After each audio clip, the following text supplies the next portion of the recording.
நேர்களை வணக்கம். இன்று நம்மோடு நேர்காணல் பேசுவதற்காக மூத்த பத்திரிகையாளர் திருமிகு செந்தில்வேல் அவர்கள் நம்மோடு இணைந்திருக்கிறார். வாருங்கள் அவரோடு பேசலாம். சார் வணக்கம். இப்போ தமிழக வெற்றி கழக தலைவர் விஜய் திமுகவினுடைய ஊழல் குற்றச்சாட்டுகளை தொடர்ந்து முன்மொழிஞ்சு பிரச்சாரம் பண்ணிக்கிட்டு இருக்கிறாரு. அவர் பண்றதெல்லாம் எப்படி பாக்குறீங்க சார்? ஏதாவது ஒரு ஊழல் குற்றச்சாட்டை அவர் சொன்ன ஊழல் குற்றச்சாட்டை கரெக்டா இப்ப நீங்க எனக்கு சொல்லணும். இந்த ஊழல் குற்றச்சாட்டை சொன்னாரு, இந்த துறையில இந்த அமைச்சர் இந்த வகையில இந்த திட்டத்துல ஊழல் பண்ணிருக்காருன்னு சொல்லணும். ஒண்ணு அவர் சொல்லியிருக்கணும், அல்லது அவர் சொன்னதை நீங்க சொல்லணும், அல்லது நீங்க அவராவது சொல்லணும். ஆனா அவர் என்ன சொல்றாருன்னா பட்டியல் போடுறேன்னு சொல்றாரு அவரு. அதான் அந்த பட்டியல எனக்கு ரெண்ட சொல்லுங்க. அவர் பட்டியல் போட்டிருப்பார்ல, நீங்க பாத்திருப்பீங்க, நான் பாக்கல, நீங்க பாத்திருப்பீங்கல்ல. அவர் பட்டியல் போட்டதுல ரெண்ட சொல்லுங்க. அதாவது டாஸ்மாக் ஊழல் அப்படிங்கிற விஷயத்த முன்மொழிகிறாங்க. சரி, வேற இது டாஸ்மாக் ஊழல் பத்தி சொல்லுங்களேன். டாஸ்மாக் ஊழல் பத்தி விஜய் பேசியிருக்காரா? விஜய் பேசினாரா? ஏன்னா சுப்ரீம் கோர்ட்ல இருக்கு. சுப்ரீம் கோர்ட் இதை பத்தி யாரும் பேசக்கூடாது இருக்கு. விஜய் பேசினாரா டாஸ்மாக் பத்தி? சார், விஜய் எதை பேசினா உருப்படியா? நான் சொல்றேன், தப்பா எடுத்துக்காதீங்க. பல செய்தியாளர்கள் என்ன பண்றீங்க அப்படின்னா, சும்மா அப்படியே போற போக்குல விஜய் சொன்னார். விஜய் என்ன சார் பெரிய அரிஸ்டாட்டிலா சாக்ரட்டிஸா? போற போக்குல அவரே 3 நிமிஷம் தான் பேசுறாரு. அவரே ஒத்துக்கிட்டாரு, நானே 3 நிமிஷம் தான் பேசுறேன்னு. அவர் பேசுற 3 நிமிஷத்துக்கு 30 நிமிஷம் எல்லாரும் விளக்கம் கொடுக்குறீங்க. நீங்களா ஒரு விளக்க உரையை எடுத்துக்கிட்டு விஜய் ஒருவேளை அப்படி சொன்னார், விஜய தெளிவா சொல்லுங்க, அப்ப நம்ம பேசலாம். இந்த துறையில் இந்த அமைச்சர் இந்த திட்டத்தின் கீழ் ஊழல் செய்திருக்கிறார் சொல்லணும். நீதிமன்றத்துக்கு போய் வழக்கு தொடுக்கணும். அதுக்கு திராணி இருக்கா? போகிற போக்குல வாய் புளித்ததோ மாங்காய் புளித்ததோன்னு பேசப்படாது. அதனால விஜய் தெளிவா சொன்னார்னா நம்ம அப்ப சொல்லலாம் விஜய்க்கு பத்தி. ஓகே. இப்போ திமுகவுக்கு எதிராக விஜய் களமிறங்கி இருக்கிறார் இல்லைங்களா? அவர் திமுகவுக்கு ஒரு வலிய சக்தியா நிப்பாரு, ஒரு எதிர்கட்சி சக்தியா நிப்பாரு அப்படின்னு பல பேர் ஒரு பார்வையை வச்சிருக்கிறாங்க. அப்படியாக திமுக பாக்குதா? அப்படி அவர் நிப்பாருன்னு நினைக்கிறீங்களா? திமுக எப்படி பாக்குதுன்னு எனக்கு தெரியல. ஆனால் என்னுடைய பார்வையை நான் சொல்றேன். நான் தொடர்ச்சியா சொல்றேன், விஜயனுடைய அரசியல் செயல்பாடுகளின் மீது எனக்கு விமர்சனம் இருக்கிறது, அது வேறு. ஆனால் விஜயை குறை மதிப்பீடு செய்ய நான் விரும்பல. விஜயை மிகை மதிப்பீடு செய்வதிலும் எனக்கு உடன்பாடு இல்லை. இந்த ரெண்டையும் நான் தெளிவா சொல்றேன். விஜய்க்கெல்லாம் ஓட்டே போட மாட்டாங்க அப்படின்னு நான் சொல்ல மாட்டேன். அது யாரு சொன்னாலும் நான் அதுல முரண்படுறேன். விஜய் நிச்சயமாக ஓரளவிற்கு வாக்குகளை பெறுவார். நீங்க விரும்பினாலும் விரும்பாட்டாலும் அதுதான் நெசம். கணிசமான வாக்குகளை கண்டிப்பாக விஜய் பெறுவார், அதுல மாற்றுக்கிறது கிடையாது.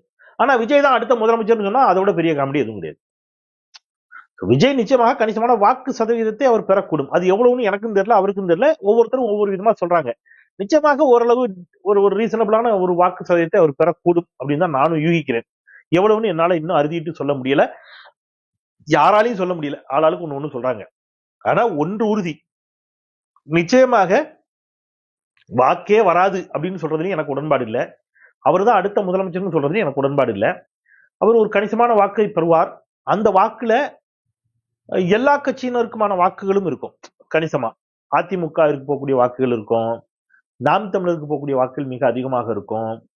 திமுகவிற்கு வந்துகிட்டு இருந்த வாக்குகள்ல குறிப்பாக கிறிஸ்தவர்களுடைய வாக்குகள்ல ஒரு சின்ன பர்சன்டேஜ், எல்லாரும் இல்லை, ஒரு சின்ன மிக சிறிய ஒரு சதவீதம் விஜய்க்கு போகக்கூடும். சோ இது மாதிரி அவருக்கு ஒரு வாக்கு, அவர் எல்லா கட்சிக்குமே எல்லா கட்சியிலையும் நினைச்சுவாரு. அவருடைய வருகையால எல்லா கட்சி வாக்குகளும் கொஞ்சம் அவருக்கு வரும், தாக்கத்தை ஏற்படுத்தும். அதுல மாற்று கருத்து இல்ல. திமுக அவரை போட்டியா பாக்குதா இல்லையான்னு எனக்கு தெரியல. ஆனால் இதுதான் என்னுடைய பார்வை. அவரை பற்றிய குறை மதிப்பீடும் வேண்டாம், அவரை பற்றிய மிக மதிப்பீடும் வேண்டாம். அவர் வரட்டும். அவர் அரசியலுக்கு வந்திருக்கிறார், களத்துக்கு வந்திருக்கிறாரு, வரட்டும், தேர்தலை சந்திக்கட்டும். ஒரு தேர்தலையாவது சந்தித்த பிறகு நம்ம அது குறித்து முடிவு செய்யலாம்.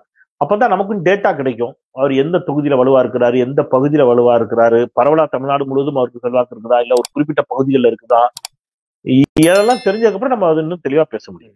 இப்ப திமுகல ஊழல் இருக்குன்னு அவர் சொல்றாரு இல்லைங்களா? அப்ப அதிமுகல ஊழல் குற்றச்சாட்டு பல்வேறு இது இருக்குது. ஜெயலலிதா அம்மையார் கூட சிறை குற்றவாளின்னு அவங்களை நிரூபிச்சிருக்கிறாங்க. அப்ப அவங்கள எதிர பேசாத விஜய் அவங்க மேல ஒரு சாஃப்ட்வேர் எடுக்கிறதுக்கான காரணம் என்ன சார்? தெரியல, நீங்க என்ன காரணமா இருக்குன்னு யூகிக்கிறீங்க? ஒருவேளை கூட்டணிக்கு ஏதாவது பிளான் பண்றாரோ அப்படிங்கிற பார்க்க தோணுது. அதிமுக கூட்டணிக்கு ஒருவேளை பிளான் செய்யலாம். ஆனால் பாஜக இருக்கிற அணியில அவர் போவாரா அப்படிங்கிறது ஒரு கேள்வியா இருக்கு. அவரை முதலமைச்சராக நிறுத்துவாரு. எடப்பாடி பழனிசாமியை முதலமைச்சராக ஏற்றுக்கொள்வாரா அப்படிங்கிற சந்தேகம் இருக்கிறது.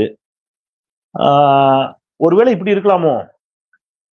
நான் ஒரு காமெடி சொல்லுவாங்க, அமெரிக்காவை பற்றி சொல்லுகின்ற பொழுது, ஏன் சதாம் ஹுசேனை பிடிச்சிங்க, சதாம் ஹுசேனை பிடிச்சி நீங்க இப்படி தூக்கில போட்டீங்க அப்படின்னு கேட்கின்ற பொழுது, அவர் நாட்டுல அவர் சதாம் ஹுசேன் ரொம்ப என்ன சொல்றது, கொடுமையான ஆயுதங்களை வைத்திருந்தார்.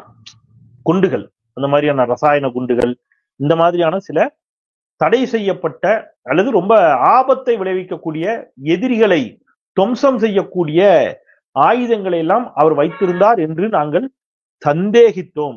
எனவே அவரை பிடிச்சி தூக்கில போட்டோம். சும்மா காமெடியா சொல்லுவாங்க. சரி, இந்த சீனா, வடகொரியா இவங்களெல்லாம் ஏன் நீங்க ஒண்ணும் செய்யல அப்படின்னா, அவங்க கிட்ட உண்மையிலே இருக்கு, இவன் உண்மையிலே வச்சிருக்கான், அதனால நான் அவன்கிட்ட போக மாட்டேன். சதாம் ஹுசேன் அவன் வச்சிருந்ததா நாங்க சந்தேகப்பட்டோம் அப்படிம்பாங்க. அப்ப உண்மையிலே ரவுடியா இருக்கிறவன்ட்ட போறதுக்கு என்ன செய்ய மாட்டாங்க, பயப்படுறாங்க. அதனால வடகொரியா பக்கம் போக மாட்டாங்க.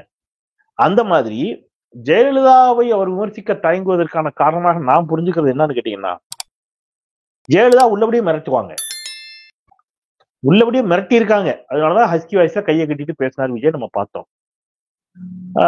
பிஜேபி டீம் போய் முட்ட முடியாது, மோத முடியாது. ஏன்னா அவங்க வருமான வரித்துறை, ஐடி, அமலாக்கத்துறை எல்லாம் வரும். அப்போ என்ன பண்ணலாம்? சரி, இருக்கவே இருக்கு திமுக.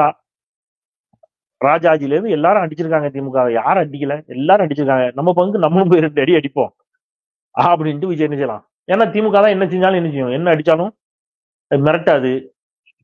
சும்மா மேடையில ஒரு 10 பேர் பேசுவாங்க, ஊம்பாங்களே தவிர ஜெயலலிதா ஸ்டேட்ல தான் கூட்டு மிரட்டாது திமுக. ஜெயலலிதா ஸ்டேட்ல தான் திமுக மிரட்டுச்சுன்னா விஜய் அரசியலுக்கு வந்திருக்க மாட்டாரு, வந்தாலும் திமுக எதிர்க்க மாட்டாரு. அதனால உள்ளபடியே மிரட்டுகிறார்கள் அதிமுகவும் பாஜகவும். எனவே வாய்ப்புத்தி மௌனமாக இருக்கிறார். திமுக தன்னை மிரட்டுவதாக ஒரு நாடகத்தை ஆடிக்கொண்டிருக்கிறார் அப்படின்னு எனக்கு தோணுது. திமுகவிலிருந்து சிறுபான்மையினருடைய வாக்குகள் எல்லாம் விஜய்க்கு போகும் அப்படின்னு சில செய்திகள்லாம் என்னால் பார்க்க முடிஞ்சுது. அதே சமயம் என்ன சொல்றாங்க அப்படின்னா, பெருவாரியான வாக்குகள் திமுக இருந்து பிரிஞ்சு விஜய்க்கு போகும்னு சொல்றாங்களே, அது எப்படி பாக்குறீங்க? வரட்டும், தேர்தல் முடிவுகள் வரும்போது நமக்கு நிச்சயமா தெரியும். யூகத்தின் அடிப்படையில் எல்லாரும் ஒரு கதையை சொல்லலாம். இன்னும் கொஞ்ச நாள் தானே, தேர்தல் முடிவுகள் வந்த ஒண்ணு தெரிஞ்சிடும். உங்களுடைய நேரத்தை ஒதுக்கி எங்களோட கருத்துக்களை பந்தமைக்கு நன்றி சார். மிக்க நன்றி.